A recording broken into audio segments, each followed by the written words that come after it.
Hi, I watched a really amazing few set of videos of different sexual assault survivors or rape survivors speaking, and I realized it would be important and helpful to make a short, concise video describing what happened to me in 2002. I went out for a walk from my apartment. I was very disturbed about some news I had heard on the killing of wives of American soldiers coming back from Afghanistan. There had been four notable murders of wives, two of which were also suicide, so a double murder suicide. And at the time, I was very disturbed by what was going on geopolitically, and I thought a walk would help me. So I walked through my old campus and walked downtown and attempted to go to a birthday party I had been planning to go to. I was not allowed in, possibly because I didn't meet the dress code. So I went to a cafe where I had my art on display called Kung Fu Coffee Shop, which was on 2nd Avenue on the other side. Um, I hung out there for possibly a couple of hours. At a certain point, I was being very deliberately stalked out and harassed by a man who began to scare me, and I just would go from room to room to try to get away from him. But at the time, the night was getting kind of late, like it felt like it was maybe about 11 p.m. or something, and I realized, well, it's kind of dark, and I could have walked, but it would have been a long distance to walk, so I was starting to get worried. Somebody offered me a ride because he could see that I was being harassed, but he was someone who was drinking, and I don't like riding with people who drink and drive, which was very common in my hometown there in Nashville, Tennessee. So the person who was harassing me was pursuing me inside. I eventually go outside and I'm sort of standing in this patio parking lot thing. His friend rolls up in a sports car and he says, "Oh, hey, I want you to see like how coolly outfitted this stereo is." And it was like this old school Y2K CD player turntable thing. He opened the back for me to see it. I didn't really care, but I was just kind of like annoyed. They were like showing off their fancy car that they probably stole or something. And as I'm looking at the stereo, it was a like a two door two-seater. He flips back the seat on me, and they proceed to leave. So I'm kidnapped from the cafe. We're going down Nolensville Road in Nashville. I'm getting really scared. I have about $35 on me, and I offer them my money. I'm like, "What, do you want my money?" And so I hand it to them, and I've got the contents of my purse there. Phone is ringing. They take me to an apartment. I go to the second floor. I realize what's most likely going to happen is I will be gang raped. En route to this apartment, I get really worried I'm going to be taken across state lines and sex trafficked and basically forced to work as a sex slave for the rest of my life and possibly beaten or killed. And they get me to this apartment, which is actually not very far from where my mother's house was. And I felt the proximity of my mother's house, and I kept saying, "Take me to my mom's," like they could drop me off and it could all be over. But instead, they take me to this apartment complex. They bring me up to the second floor. I'm overlooking a balcony, just clinging to the balcony like I want to jump off the balcony because I'm not at that point ready to be gang raped. They pull me inside, tell me to disrobe, and put on a bathrobe. And at the time, I was wearing a really heavy sweatshirt and some really thick layers of jeans and like multiple layers of clothes, and have like a very short buzz cut haircut. I look really unfeminine, which is so common to blame women for what they wear, but if anything, I look like a lesbian, and that was the look I was going for. I, I get into the bathroom and lock myself in. It's a very small apartment.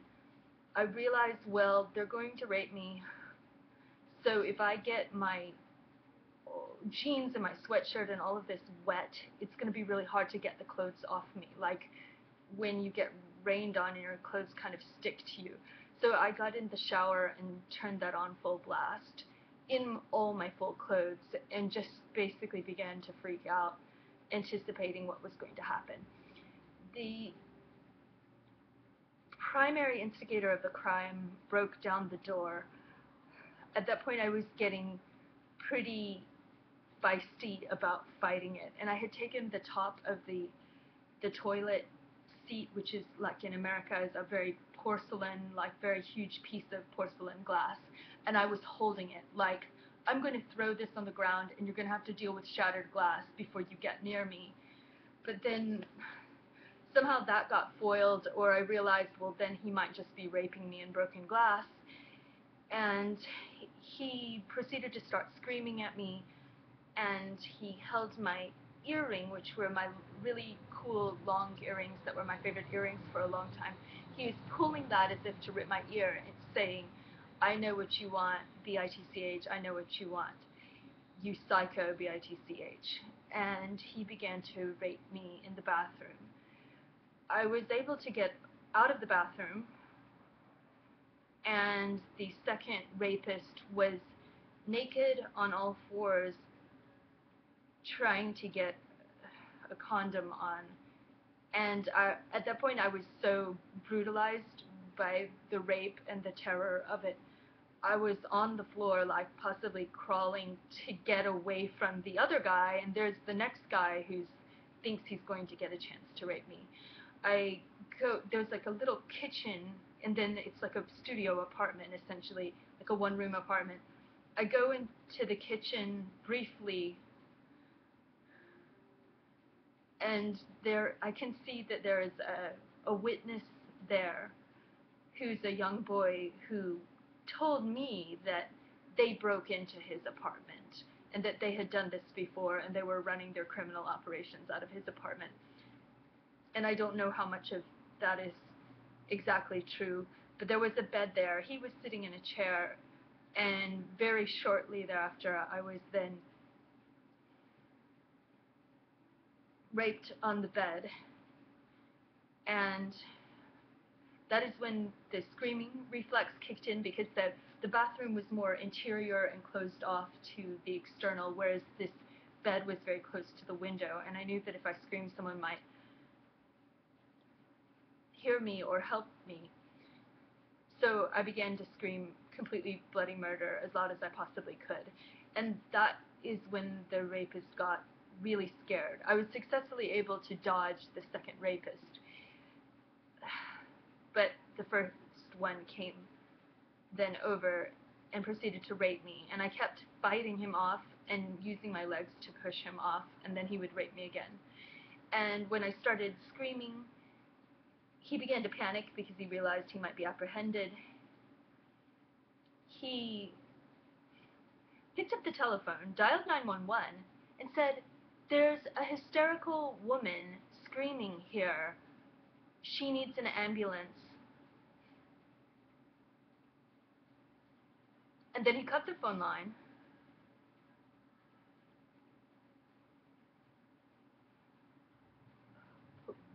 put his hands around my neck, and at that point I'm face down on the floor on the carpet, naked, raped, screaming, and he's got his hands around my neck and is telling me, "Stop screaming or I'll kill you." I go over to the young boy who is witnessing the rape. He was 19, I was about 23, and I begin to smoke cigarettes, which I see cigarettes and I just start smoking them to relieve the stress. And they disappear, the rape team. And the young boy helps me get into some clothes that I don't even know which clothes I'm getting into, because maybe they were some of his. And then he just like holds me, like his arm around me, and we wait for the police to come. And I was in complete shock for a whole week, possibly 2 weeks, and could not talk. Like absolutely aphakic, like I could not speak at all. And then when I began to try to speak, I had a severe stutter, which was very disturbing to me, but I was stuttering, and it was somehow a function of the trauma of the rape slash attempted homicide that impaired my ability to speak. And I was in a psychiatric hospital, and I think they didn't really know what had happened to me because I could not speak due to the shock. And then when I began to piece it together and get the physical strength to talk about it, I made the mistake of talking to a nighttime tech, like a technician, sort of like a nursing assistant who was there, and she would monitor the patients at nighttime. And I said, I was raped, and she said, no, you're not. You had a rape fantasy. But when I had come into the hospital, I remembered that because I was so covered with bruises, they had asked me to strip down and take photographs of the bruises. So I was under the mistaken impression that the hospital would be coordinating with law enforcement to go forward on a prosecution, and I think something like a rape kit was performed on me, but I'm not too sure. But I think possibly also I was catheterized, like a very invasive physical experience when I was first in custody in shock. I remember something very invasive happening from the medical side of things. And eventually, a group of maybe 5 policemen came to the hospital and spoke to me, but they were very like unhelpful and said, "Oh, well, you don't know his name, and you don't know his real name, and you don't have," like they were just completely non-helpful. So when I got out of the hospital, I went back to the scene of the crime with a cell phone with some friends, and I called the police again. I met with the guy who had had his apartment broken into by these guys, and he had agreed to help me and meet with the police and help give a physical description and a description of the events and make a crime report. And the police kept us waiting for close to 2 hours. On 2 occasions, they failed to send anyone to take the evidence of that crime. And that was July 26, 2002, that happened to me. Thank you so much.